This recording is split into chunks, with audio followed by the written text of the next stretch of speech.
afternoon, Jackie. Thank you for that. Thanks for coming in on a snow day for the rest of the government in the country. And as much of the country feels the impacts of that winter storm, President Trump continues to monitor the situation closely, and he has remained in constant contact with FEMA and emergency responders. President Trump also quickly approved 12 federal emergency disaster declarations within 24 hours for the states of Arkansas, Georgia, Indiana, Kentucky, Louisiana, Maryland, Mississippi, North Carolina, South Carolina, Tennessee, Virginia, and West Virginia, enabling these states to access critical federal resources to supplement their response efforts if needed. These declarations will help state-led efforts of turning power back on, clearing roads for emergency services, and keeping communities safe. The White House will continue to correspond directly with governors and local officials in the coming days, especially in those states that were harshly impacted by this storm. I would also like to address the chaotic scenes in Minnesota over the weekend. Nobody in the White House, including President Trump, wants to see people getting hurt or killed in America's streets. This includes Renee Good, Alex Preddy, the brave men and women of federal law enforcement, and the many Americans who have been victimized at the hands of illegal alien criminals. Saturday's shooting remains under active investigation by Homeland Security Investigations and the FBI. The Customs and Border Protection is also conducting their own internal review. As President Trump said yesterday, the administration is reviewing everything with respect to the shooting, and we will let that investigation play out. But let's be clear about the circumstances which led to that moment on Saturday. This tragedy occurred as a result of a deliberate and hostile resistance by Democrat leaders in Minnesota. For weeks, Governor Walz and the Mayor Jacob Frey and other elected Democrats were spreading lies about federal law enforcement officers who are risking their lives daily to remove the worst criminal illegal aliens from our streets: murderers, rapists, pedophiles, human traffickers, and gang members. Governor Walz and Mayor Frey have shamefully blocked local and state police from cooperating with ICE, actively inhibiting efforts to arrest violent criminals. They have also used their platforms to encourage left-wing agitators to stalk, record, confront, and obstruct federal officers who are just trying to lawfully perform their duties, which has created dangerous situations threatening both these officers and the general public and Minnesotans alike. This is precisely what unfolded in Minneapolis on Saturday morning. Obstructing federal law enforcement and inciting violence against officers is wrong and illegal. This used to be a universally accepted position in the United States. Amid the hysteria, we must remember how we got here to this moment today and what this Democrat opposition is about.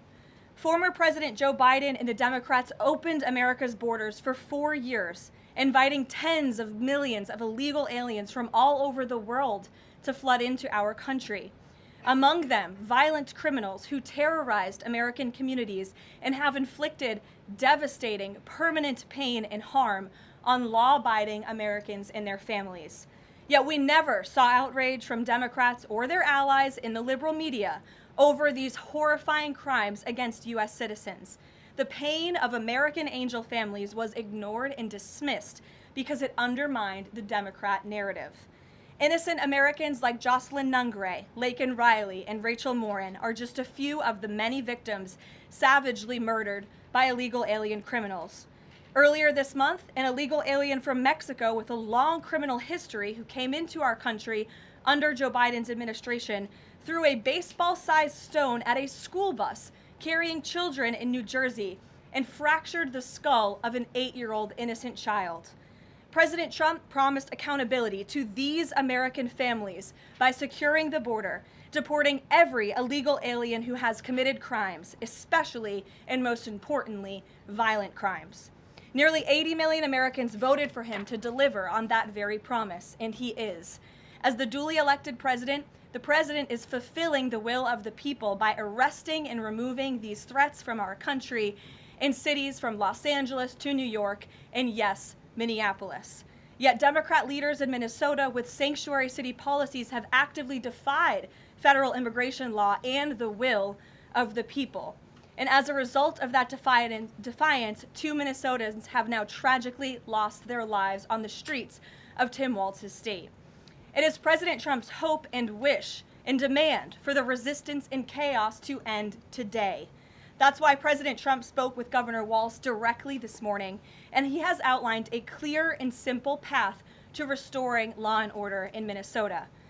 Number 1, Governor Walz, Mayor Frey, and all Democrat leaders should turn over all criminal illegal aliens currently incarcerated in their prisons and jails to federal authorities, along with any illegal aliens with active warrants or known criminal histories for immediate deportation.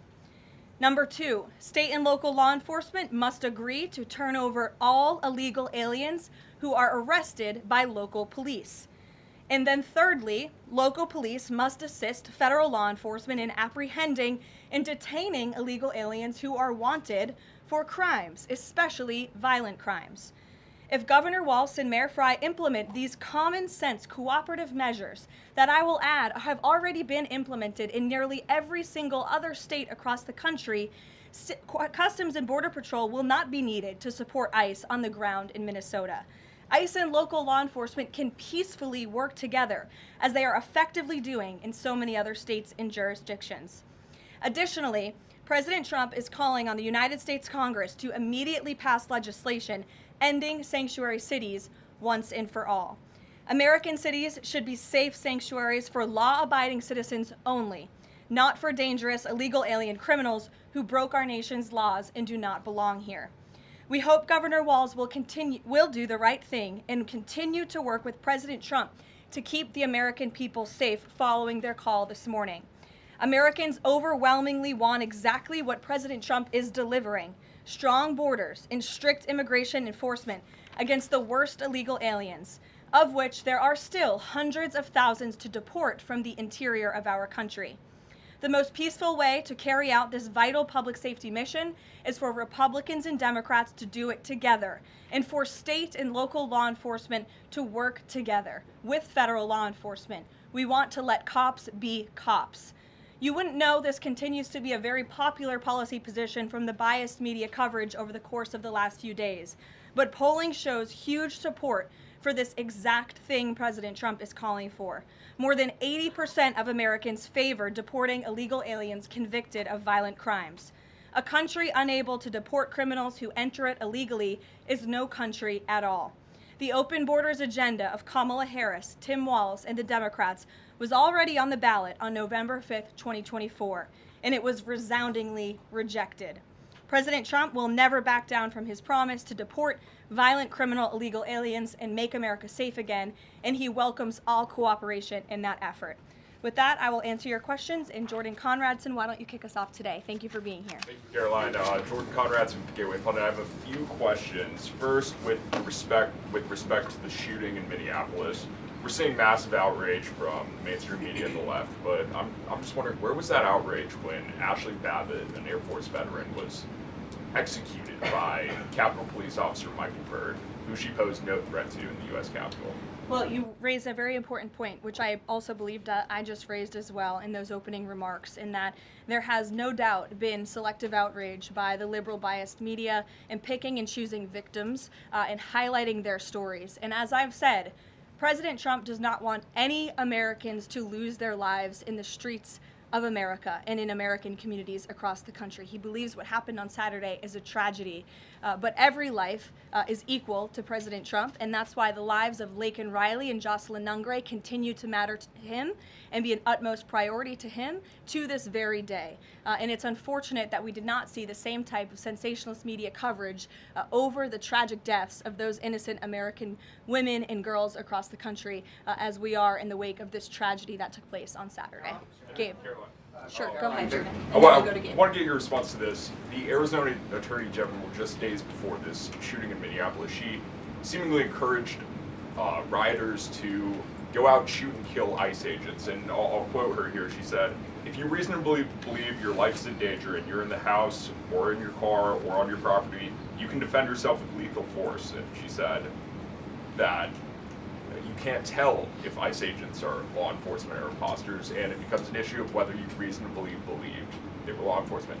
Do you have a response to that, and does the White House believe that she should be held accountable for Well, these remarks? such dangerous rhetoric, as I pointed out, is exactly what has brought us to this position today, where you have elected Democrat officials across the country who are encouraging left-wing agitators and crazy people to go out and unlawfully obstruct lawful immigration enforcement. Again, these brave men and women of ICE and Border Patrol and the federal enforcement are just trying to do their jobs to enforce our nation's immigration laws and to go after the worst of the worst in this country. I would encourage everyone in this room, and I would encourage the Arizona Attorney General to look at the video of an ICE agent in Minneapolis. He was approached by left-wing agitators who were honking their horns and were screaming slurs at him, and he rolled down his window and he said, "What are you doing? I am out here trying to catch a child predator, somebody who has convicted crimes against an innocent child, and you are trying to obstruct me from doing my job." This rhetoric against ICE, comparing them to Nazi Gestapo, Donald Trump's police force, is despicable, it is shameful, and it is precisely what has led to the escalation of tensions in Minneapolis and in other places across the country. Gabe, go ahead.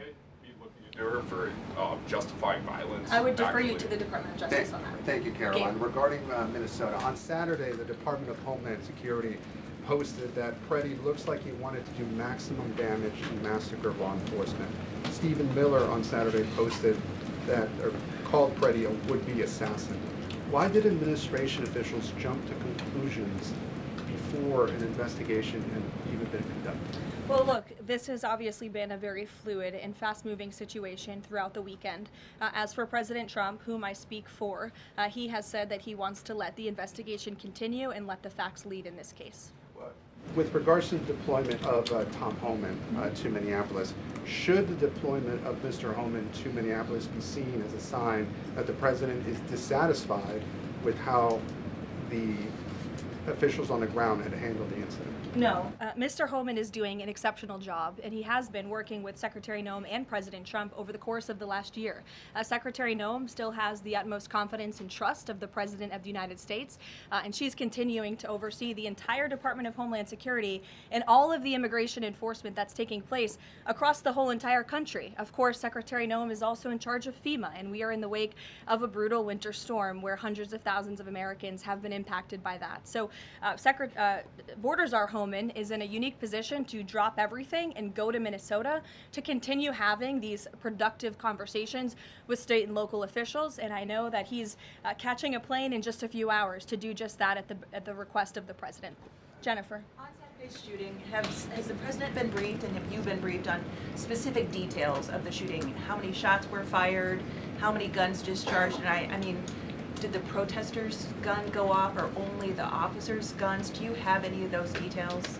Again, the investigation is continuing, Jennifer, and we will let the facts lead and we will let the facts play out. In this investigation, I do know that HSI and FBI are conducting interviews with those that were involved and the agents who were involved in this unfortunate tragedy on Saturday. Are they keeping the president up to date on all those details? The president is obviously very much on the ball with respect to this investigation. I think he's made that quite clear with the various statements that you've seen him put out, and also the 4 points that the president has outlined as well to Governor Walz, and to encourage him to cooperate with ICE and with the administration. Mary. Thanks, Caroline. To follow on Gabe's question, Secretary Noem said Alex Preddy committed an act of domestic terrorism. Stephen Miller labeled Preddy a domestic terrorist. Does the president agree with them? Look, as I've said, I have not heard the president characterize Mr. Preddy in that way.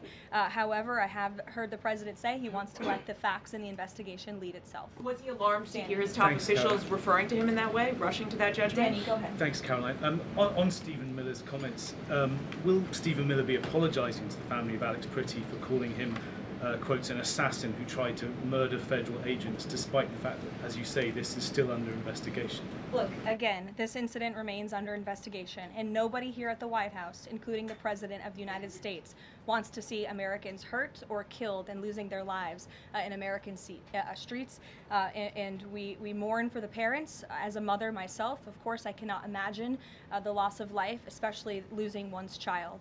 And that same empathy from the president goes for the parents of angel families, parents of victims of illegal alien crime across our country as well. And that's exactly why the president continues to be wholeheartedly committed to deporting the worst of the worst criminals from our country.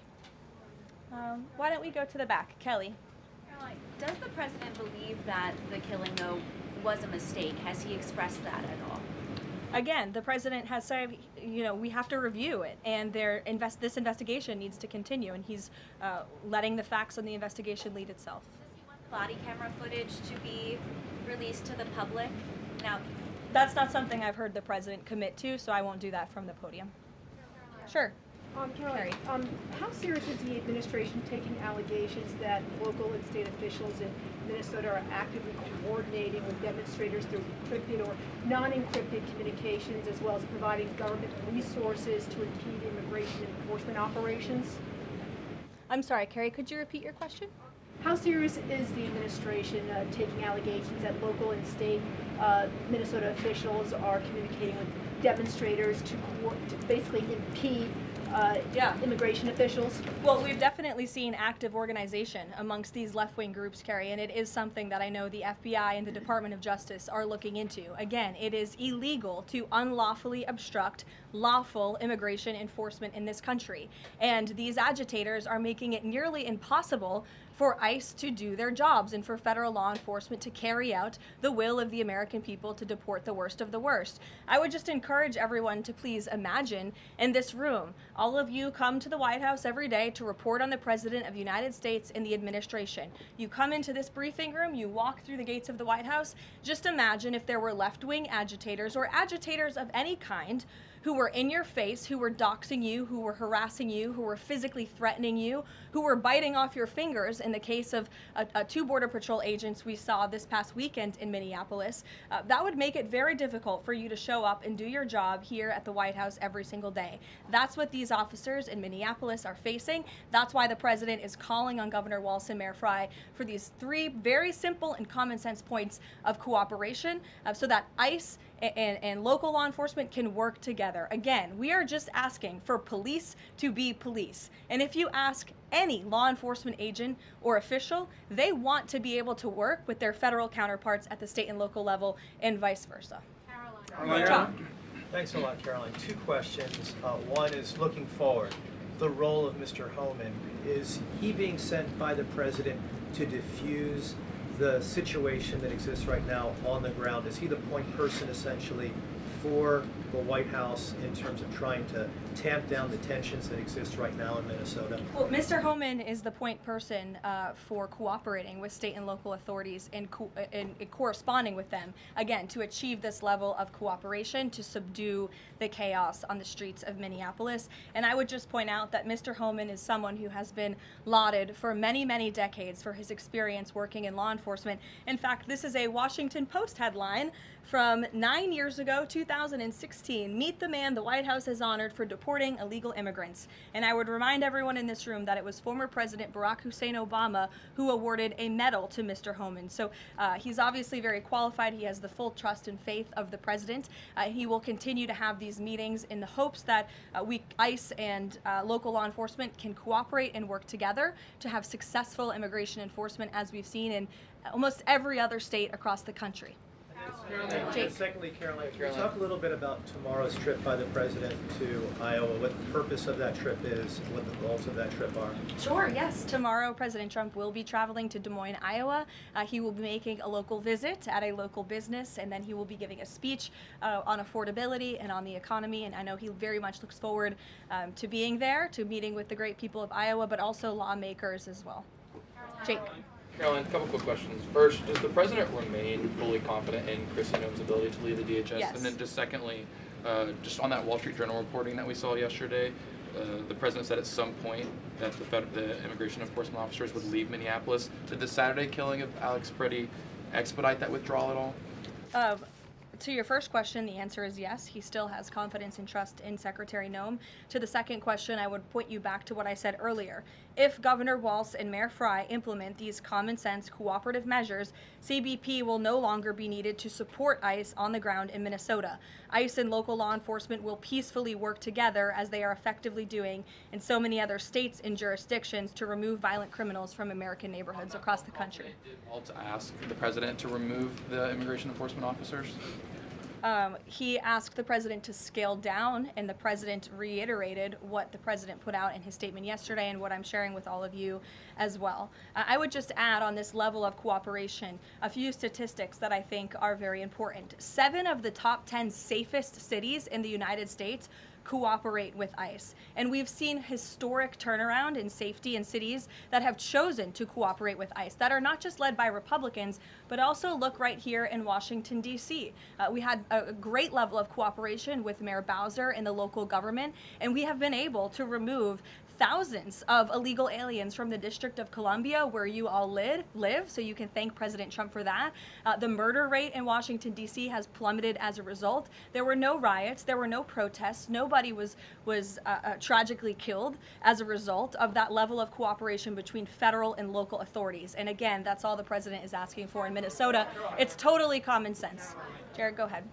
Thank you. Karoline, in this process, you continue to describe the situation in Minneapolis as chaos. Was there any mistake made by Secretary Noem that led the president to send Mr. Homan there? I'm sorry, I don't understand your question. Did Secretary Noem make a mistake which led to...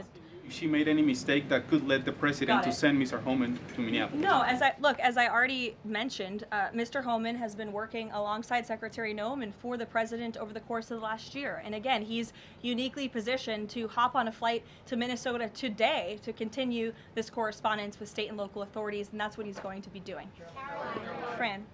Karoline, is it the White House's position that Americans have the right to show up to these ICE operations and film, document, or protest the law enforcement actions? All Americans have a First Amendment constitutional right, of course, but Americans do not have a constitutional right to impede and obstruct lawful immigration enforcement operations. That is actually a crime, and it's something that we've seen taking place in the streets of Minneapolis, which again is leading to these dangerous circumstances that these federal law enforcement officers have been forced to work within.